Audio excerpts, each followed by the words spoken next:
Go solving a right triangle, meaning have to find everything that we're missing. I can see that I'm missing side BC. I can see that I'm missing the measure of angle A and the measure of angle B.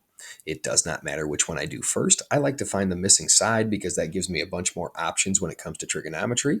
So since I don't know anything about the angles and I know two of the sides of a right triangle, this is a Pythagorean theorem problem. Draw my arrow through the right angle box. That always points towards the hypotenuse, which is C.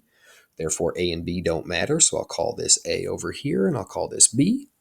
Pythagorean theorem time, A squared plus B squared, which is now 5 squared, equals C squared, which is now 6 squared.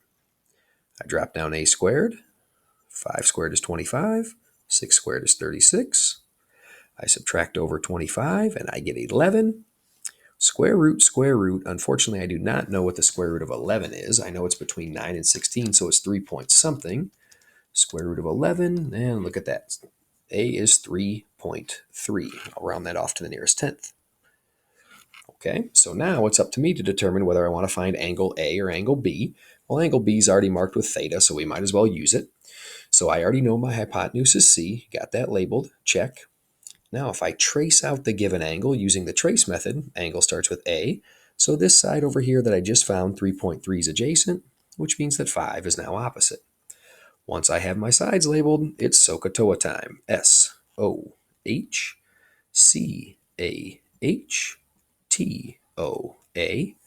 The angle we're looking for is theta, which I don't know, so that's my variable. Sine theta, cosine theta, tangent theta. The opposite side we just labeled. We said it's now 5, so 5 goes here and here. The adjacent side is the one we just found, so that's 3.3 and 3.3, and the hypotenuse is 6. Now, the whole reason that I found my side first is because I now have all 3 of my different options for trig that I want to use. It does not matter, so I can just pick my favorite one. Now, this isn't my favorite one, but I'll just choose cosine if that's okay with everybody. So, first part of my equation is here. This represents cosine theta equals, second part of my equation is here. That's my ratio of 3.3 over 6. Now, I know since I need the angle, I've got to get rid of cosine, and the way I get rid of cosine is to use the inverse cosine, or the arc cosine, of 3.3 over 6, and now I let the calculator do the work for me. On my calculator, I go second cosine, 3.3 divided by 6, close those parentheses, and I get 56.6 degrees. If you're on your phone, you're going to take 3.3 divided by 6, enter, and then hit second cosine, and that'll get you the 56.6 you're looking for.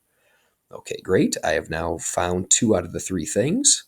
I know that the left side is 3.3. I know that the top angle, B, is 56.6. I could go through the trig process again if I wanted to, but remember, I know that the acute angles of a right triangle have to be complementary to each other. So angle A can be found by simply taking 90 minus 56.6, and 90 minus 56.6 gets me the answer of 33.4 for angle A. And I have just solved this right triangle.